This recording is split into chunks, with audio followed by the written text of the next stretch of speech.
The labor force participation rate just hit a 50-year low. At the same time, a record number of Americans are turning 65, and many are unretiring instead of retiring. Today, we chat with an expert about what's actually happening to the 50-plus workforce. Welcome to NerdWallet's Smart Money Podcast, where you send us your money questions and we answer them with the help of our genius nerds. I'm Sean Biles. And I'm Elizabeth Ayola. First, our weekly money news roundup, where we break down the latest in the world of finance to help you be smarter with your money. Our news colleague, Rick VanderKnyff, is here this week to talk about what's happening with older workers. Rick, tell us what's going on. Hey, it's good to be back, Elizabeth and Sean. Big demographic shifts have been reshaping the workforce in recent years, with lower birth rates at one end and a record number of Americans hitting age 65 at the other. And to talk about what's happening in the workforce, we've invited Gary A. Officer, President and CEO of CWI Works, a national nonprofit focused on job training and employment opportunities for older job seekers. Hey, Gary, welcome. Can you give us the elevator pitch on CWI Works and what it does? So thank you, Rick. Nice to see you again. So we are a national organization that provides workforce training to primarily low-skilled, unemployed older Americans who are seeking to re-enter the workforce. So we have a bird's eye view of what's happening for older workers as it relates to workforce opportunity and how they are faring day to day in the labor market. What are some of the long-term trends we're seeing in the workforce? What has changed and what's driving it? There's a massive amount of anxiety in the workforce around AI, right? So we're seeing that in the corporate earnings reports. We're seeing it in preemptive layoffs. We're seeing that in occupations that we know will be impacted by the AI transformation. So a massive amount of labor market and labor force anxiety. That anxiety is fed into the workforce training system, because we all know in the training world that this future is uncertain. We all know that we are amidst a huge tsunami of change that's occurring within occupations, but we don't know the scale and how that's going to impact our current workforce. So this is an age of massive uncertainty, and candidly, many of us in the field just don't know the full extent of what's to come. In this moment, what does the workforce look like right now for Americans over 50? There's about 1.1 million older Americans 54 and over who are actively looking for work. Yet the long-term unemployment rate for older Americans is 27%. The labor force participation rate for older Americans 54 to 70 is 37%. So the data tells us that there's a massive need for skilled, qualified individuals to enter into the workforce. But the data also tells us that older workers have been squeezed out. So that's sort of one. Two, the general policy environment around which we think about what our needs are going forward is informed by the experiences of younger workers. And we hear about the growing anxiety around the Gen Xers and more recently, college graduates who are asking questions about, am I going to find a job? Because employers are not making those hiring decisions as we speak. So we're seeing more focus on younger people. We're seeing decline in labor force participation rate, higher long-term unemployment rates. And none of those questions about needs extends to the experiences of older workers. Let's talk about people who are working right now. We had a chance to talk a couple of years ago, and at the time you talked about three main groups among older workers: people who work by financial necessity, by cultural habit, their work is important to their identity, and people who continue working because health coverage is tied to the job. Is that still kind of the right way to look at it? Yeah, when we last spoke, as we were emerging out of the COVID economy, right? When millions of older workers left the workforce, and many were forced out of the workforce because of the relaxation and the pause in their participation on the job. Many left, weren't called back in. Many came back because they retired early and their retirement income couldn't sustain themselves, so they returned back to work, oftentimes working part-time. Some of those observations still hold, right? We are seeing more people, older people, leave the workforce. What we also are seeing is about 65% of those who have exited the workforce, their desire to return to the workforce is because of their inability to sustain themselves. And that feeds to another set of issues that's forcing the anxiety among older workers, which is retirement insecurity. Whole different subject, but it's related to the return to the workforce because of lack of retirement income. There's been a lot of reporting lately about unretirement, which I think specifically talks about people who have found work, but it sounds like there's a lot of unrealized demand for people who would like to re-enter the workforce, primarily for financial reasons, but something's holding them back. We have right now 7.8 million available jobs, 7.1 million job seekers, according to the Bureau of Labor Statistics. Then you have 1.1 million older Americans looking for work. Tells you there's a demand for labor. The fact is that older workers are not being given the opportunity that demand for labor suggests exists. And that's a big challenge.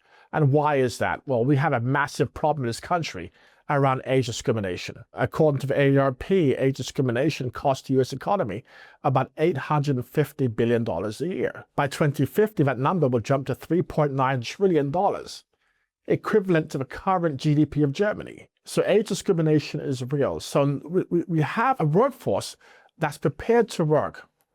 We have older workers with skills to work, but are not getting the opportunities and or the attention other segments of our labor force are receiving when it comes to workforce opportunity and investment.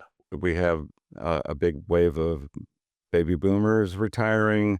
We have lower birth rates at one end of the scale, so fewer younger workers.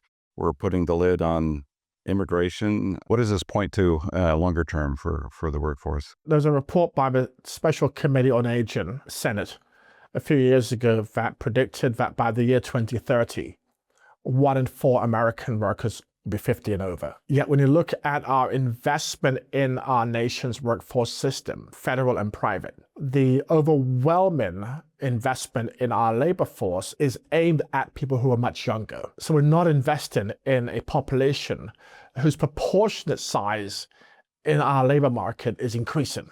Added to that is the failure to recognize the merits of what older workers bring to the workforce. And the merits are real. So our good friend Liz is wearing an Argentinian soccer jersey. The Argentinian World Cup team was led by 39-year-old Lionel Messi. He was the oldest player on the pitch. And if it weren't for him, Argentina would not have made it to the World Cup final. LeBron James is one of the top scorers in the NBA at 41 years old. So the virtues of intergenerational workforce and how it drives productivity is something that we often overlook, but it's real. So Americans are living longer now, and subsequently many of us need to work longer. Are there programs in place that help older workers retrain and retool for an evolving workforce? I know that's one of your big focuses. I think the level of investment, frankly, is insufficient. The only program that focuses on the workforce needs of older Americans is the Community Service Employment Program, otherwise known as CSEP. It's less than 1% of a total budget within the Department of Labor. It's workforce training unit. The need, when measured against resources, is just worlds apart. That's a huge problem. And it's a huge problem because people will need to have two things that will be needed to go forward. Many people who are out of the workforce will need to be reskilled. To be reskilled, you need the resources and institutions that have the resources to provide that training. To reskill, you have to have the resources to actually participate in training programs, perhaps, that provides credentialing. That requires income. And now we have an issue there. We don't have the elasticity, the flexibility of time and or resource that's needed by this very population that's often ignored and marginalized, that they need to be successful in the workforce. And that's a huge blind spot for us. So we invest less than 1% of the total U.S. Department of Labor's workforce budget is designated for workers who are 55 and over. So I definitely qualify as an older worker, but I mostly sit behind a desk. And I know that many people work in more physically demanding jobs that may be harder to sustain in your 50s or 60s. How does occupational segregation come into play? Are older minority and lower income workers, they're concentrated in some of these more demanding roles, correct? Primarily older African-American, Latino workers were concentrated in 10 occupational categories that had a high probability of being completely transformed if not eliminated within a decade because of machines. In 43 states in this country, the number one occupation is truck driving. We now see in many cities the driverless cars driving around, right? And one day, an Uber driver will be competing against a driverless car. We've seen the movement into the future, the fast tracking into the future as a result of COVID. We're using platforms and tools coming out of the pandemic that were not in public use before the pandemic. I had never heard of Teams or Zoom. I'm in an office with one employee.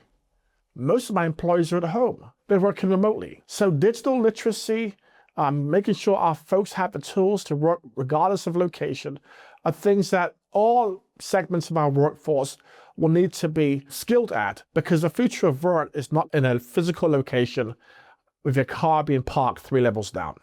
That's no longer the case. So if you had one message for someone in their 50s or 60s who's worried that AI is coming for their job or changing their job, what would it be? I would say this. I think we've seen elements of this before. When I came on the scene in this organization 10 years ago, we were panicking about the gig economy.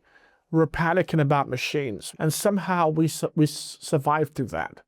We're going through a workforce revolution filled with uncertainties. But I'm also optimistic that within that uncertainty phase, there will be opportunities. Occupations may change, roles may be adapted, but opportunities, I think, will still be needed, because the currency that drives productivity oftentimes is our interpersonal skills. It's what we communicate. It's the ability to problem solve. All those things occur on Teams, and Claude can't help you with that. ChatGPT can't help you with that. So I'm optimistic, but the important piece here is to maintain your skill level and to seek ways to enhance your skills in real time. Gary, great talking to you again, and thanks a lot for joining us today. I always appreciate your perspective. Thank you very much indeed. And thank you, Rick. This topic really hit home. My dad is 76. He's still working, still looking for a better paid job, and really struggling to find one. And it would be so awesome if he had access to those resources that Gary mentioned to help retrain them and up-level his skills so that he could be eligible for better paid jobs. So thank you guys for doing this segment.